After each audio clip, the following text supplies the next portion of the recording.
Hello friends, today we are going to discuss general features of fibula. The fibula is the bone of the leg. In the leg we have two bones. One is tibia, another is fibula. Tibia lies medially, fibula lies laterally. Fibula is homologous with the ulna of the upper limb. Now here you can see this is the long, thin, slender bone.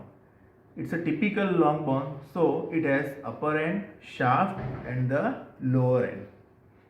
The upper end articulates with the lateral condyle of the tibia somewhat posteriorly, and lower end articulates with the lower end of the lateral aspect of the tibia. So fibula articulates with the tibia in upper end and in the lower end. Remember, the fibula will not take part in the formation of knee joint.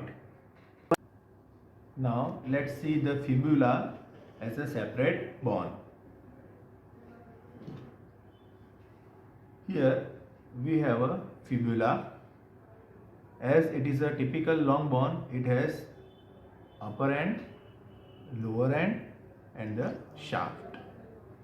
You can see upper end is expanded in all direction, anterior-posterior and side to side both, while the lower end is expanded from anterior-posteriorly.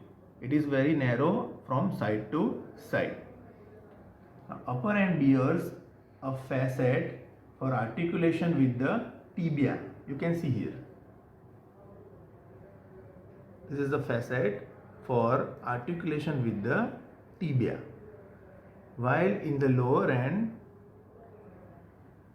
over the medial aspect, there is a facet for articulation with the talus, and inferior to that there is a fossa known as malleolar fossa.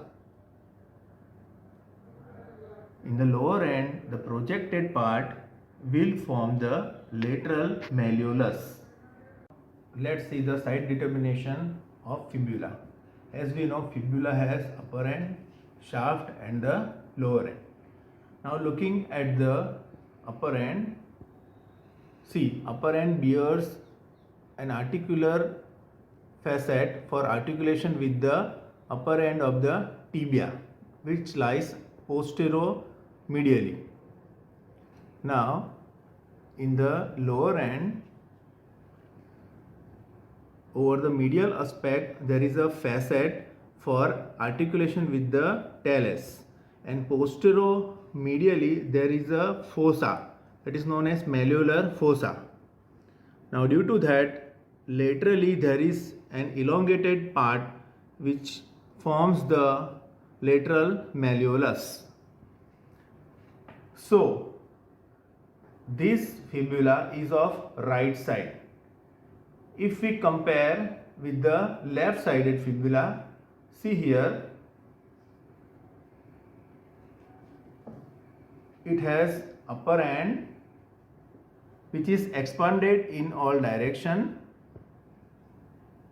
while lower end is expanded antero-posteriorly, but side to side it is narrow, and over the medial aspect there is a facet for talus, and the fossa lies posterior-medially. So that's why it is of left side.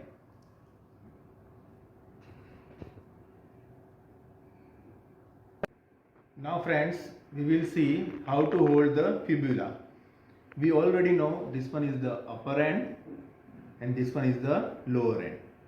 At the lower end, we know anteriorly there is a facet for articulation, and posterior inferiorly there is a fossa, malleolar fossa. So here over the malleolar fossa we have to put our thumb. So this is how we should hold the fibula. If it is of right side, we should hold with the help of right thumb.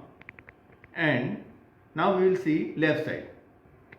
Friends, this is left sided fibula. This one is upper end which is expanded, and this is lower end which bears facet and posteromedially there is a malleolar fossa.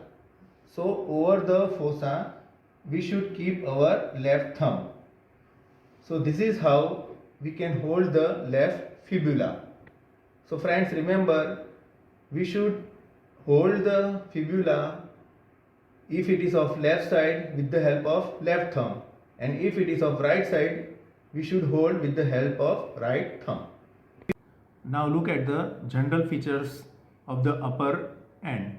Upper end is expanded all around, anteroposteriorly and side to side. In the posteromedial aspect we can see a facet. Look at this facet. This is for articulation with the lateral condyle of the tibia. Posterolateral to that there will be a projection, this one, that is called as styloid process of the fibula. Now below the upper end there is a constriction which forms the neck of the fibula. At the lateral aspect of the neck there will be passage for common peroneal nerve. Now friends, we will see general features over the shaft. Over the shaft we have three borders. This one is the anterior border, another one is the medial or interosseous border, and third one is the posterior border. Now we will see each border one by one. The anterior border starts just below the upper end anteriorly, like this. It will go downward straightway. At the lower 1/4 it divides into two parts and encloses a triangular area. See, this one is the triangular area which lies just above the lateral aspect of the lateral malleolus, and this part, this triangular part along with the lateral malleolus will be subcutaneous throughout. Now coming to the medial border. This one is the medial border. The medial border will be 2 mm away from the anterior border, but medially. When it goes downward there will be more distance in between medial border and anterior border, but when it goes downward over the medial aspect it will reach up to the upper part of the lower rough area which lies above the articular facet of talus.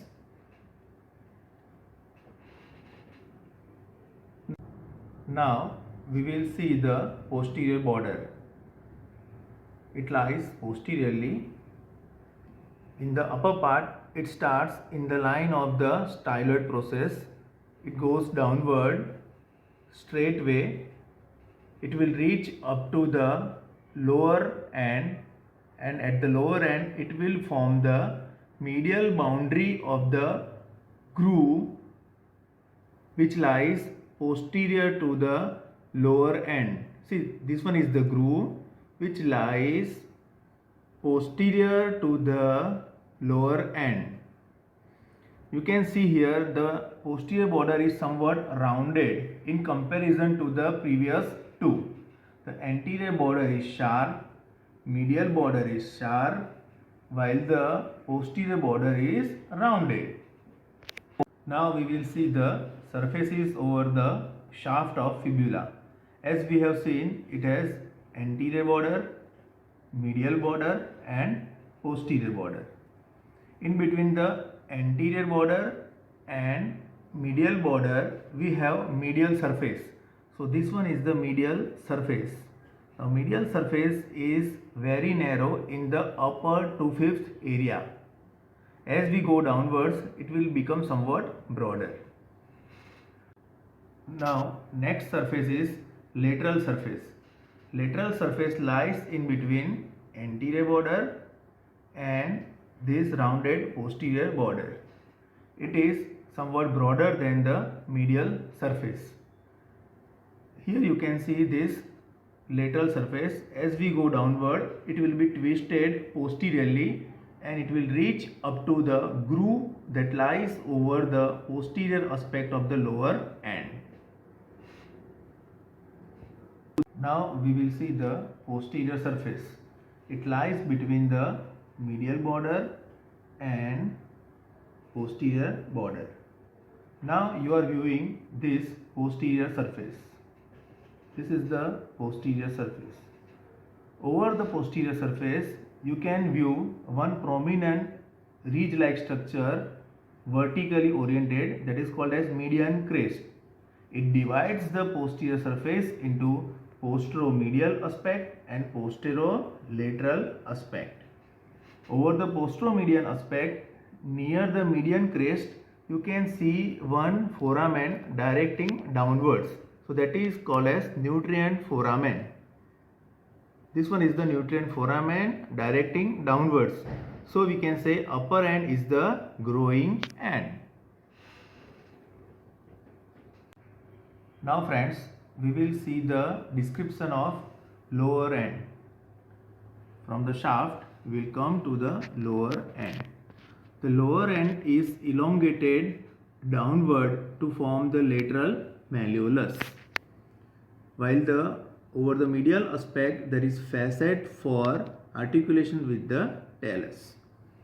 Now, tip of the lateral malleolus is 0.5 cm below in comparison with the tip of the medial malleolus of the tibia, while the anterior border of the lateral malleolus is 1.5 cm posterior to that of the medial malleolus.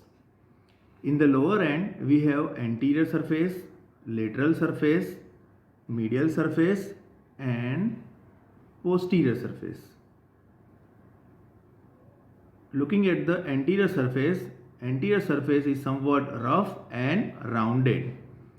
The lateral surface is somewhat flat and subcutaneous, while the posterior surface bears a groove, while the medial surface having articular facet for articulation with the talus in the upper part, and in the posteromedial aspect there is a fossa known as malleolar fossa. So we have completed the site determination, anatomical position and general features of the fibula.